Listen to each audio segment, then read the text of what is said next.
Hey Dave, Wolfman Jeff here in Chattanooga.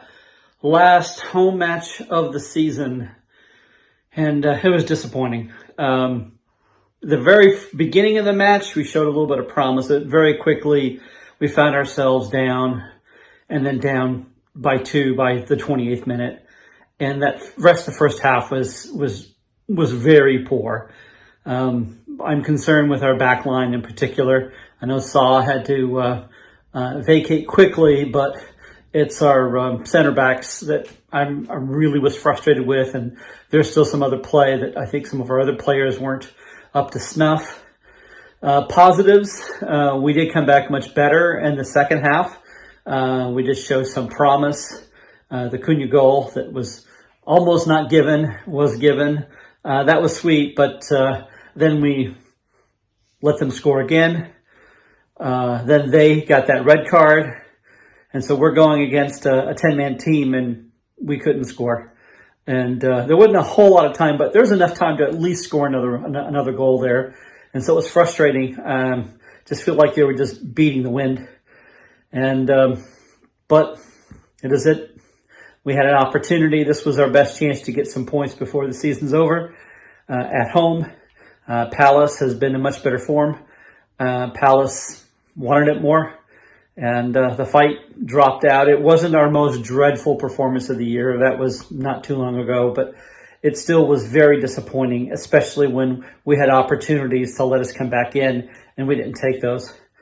I guess the positive for me is the next time we play Crystal Palace, I will see them, because that will be in Annapolis, Maryland, and I will be at that match to see Wolves live.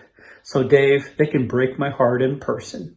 This is Wolfman Jeff, always Wolves. This is Chris from Dazzling, Norway. And I think it's very significant that the black clouds you see that are gathering behind me here really sum up what has been a very negative and quite depressing afternoon. So we've lost 3-1 to Crystal Palace. Could have been 4 or 5. Could have been 4 at half time. Actually, in what, for most part of that game, was a totally unacceptable performance.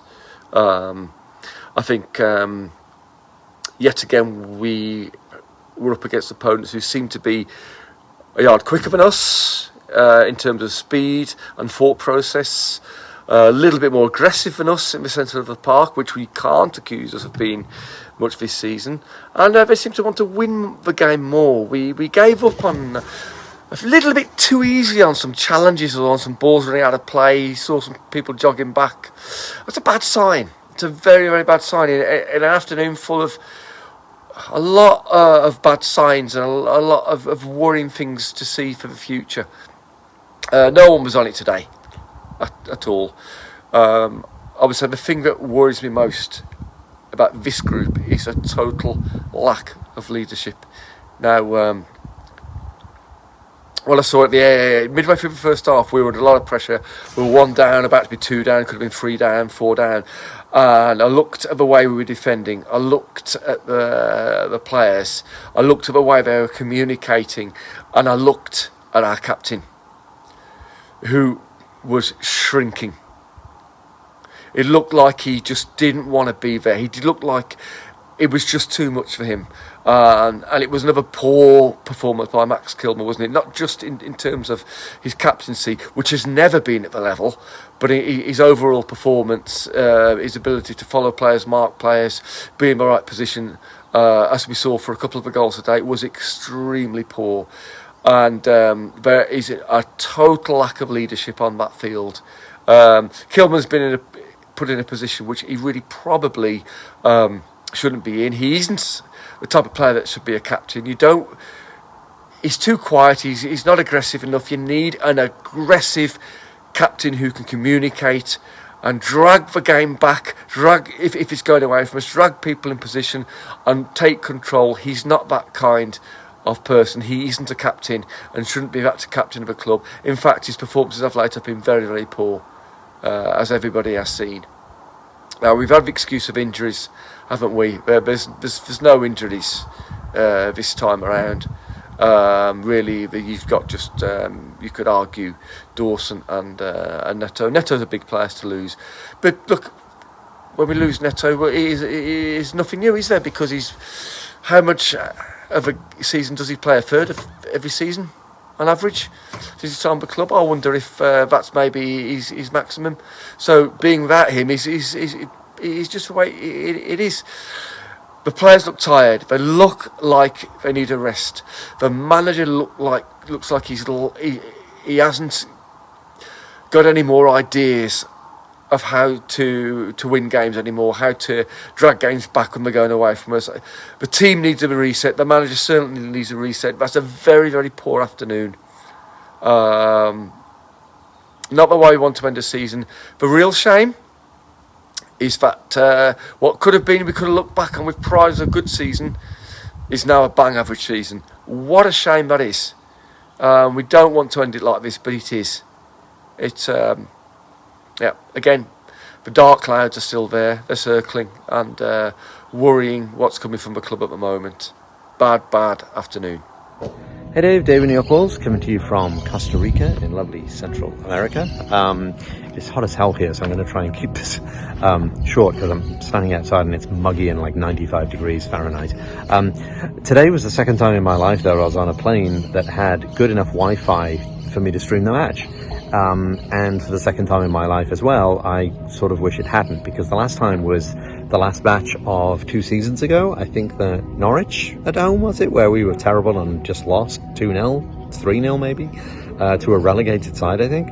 And today, honestly, for most of the match today, we weren't much better than that. Terrible. Palace deserved to win. I think I shouldn't be that harsh. I think we showed some positive signs. We got back into the match. We could have been 3 or 4 down, dead and buried at half time and early second half, but we hung in there, rode our luck, and we got a goal back. And Hwang had that chance to equalise just after, but some good defending stopped him. And you thought, wow, we might actually be able to steal a point here, which would have been the biggest incidence of daylight robbery since we were on the verge of knocking Coventry out of the FA Cup. But as soon as Palace got their third right after we scored, you knew it was over then. And that's the sort of stuff that we've got to cut out. We've just got to be stronger as a team, that once we score and get ourselves into a game, we've got to do better than that. So, some positive signs, but really didn't deserve anything from today. Let's give Palace credit. They've really reinvented themselves, and they are not the Palace at the beginning of the season. Let's be very honest about that. So I think it's a very pivotal summer yet again for Wolves. I feel like we say that every year. I think if we sell, unfortunately, a couple of players that we're going to miss, like a Neto, Aït-Nouri or whatever, but if we sell them, get good money and invest it wisely, then I think we can definitely build on this season, build on it and strengthen the depth of the squad. But the flip side of that is if you sell the wrong players and if you don't replace them adequately, then we honestly definitely could be in for a relegation battle next season. So we've just got to hope that the powers that be can get it right, and that we can move on from this. But hey, another season of Premier League football incoming. Can't complain about that. So let's try to look at the positives.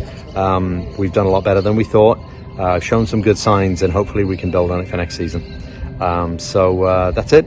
I will, if we don't do a reaction next week, enjoyed the season. Thanks for everything you do, Dave, and everybody who contributes to these videos, and up the Wolves. Hi there, so it's finished Wolves 1, Palace 3. Fair enough to Crystal Palace there, they were good for the result. One particularly great goal, I think, from them, and a couple of goals that I think Wolves will look back on and say, well, we should have done better there, really. At the other end, I think we had a lot of possession and didn't really create that many chances. Having said that, we did hit the bar, and I think for me, Cunha was probably the man of the match today. Played quite well. The goal was clearly a goal. Even when VAR called it, even when the offside was called, I said to the guys sitting next to the pool, like, that's a goal. They'll look and review that, and unlike on many other occasions with VAR, it went our way. I think Bentley's positioning was not the best, and I think he could have done a bit better with their last goal maybe. But all in all, a disappointing result, disappointing way to end the season. But I think that's just seems to be the narrative recently, that Wolves this season has just faded out after having so much promise and after Gary Neal doing so well.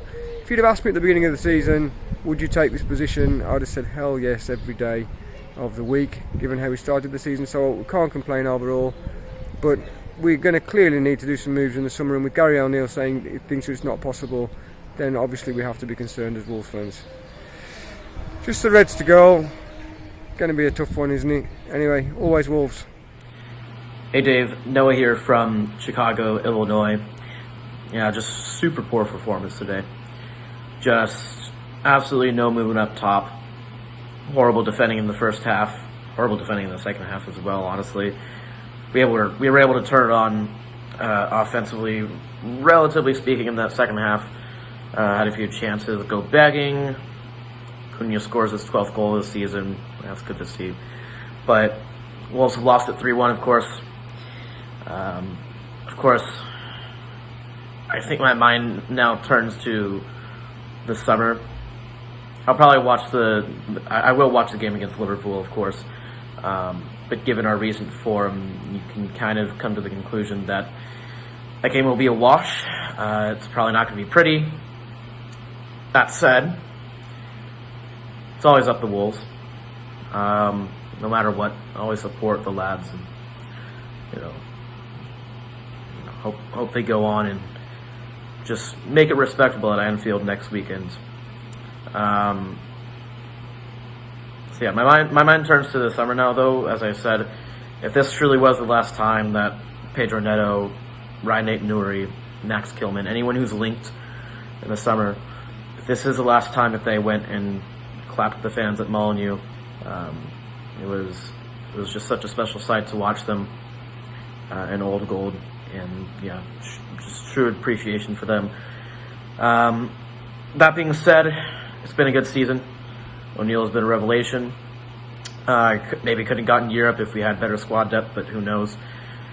That being said, thank you again, Dave, for always doing these international fan reactions. It means a lot to us fans here in the USA and all across the world as well. So, yeah. Anyways, always Wolves. Enjoy the rest of your weekend, and yeah, take care. Much love, everyone.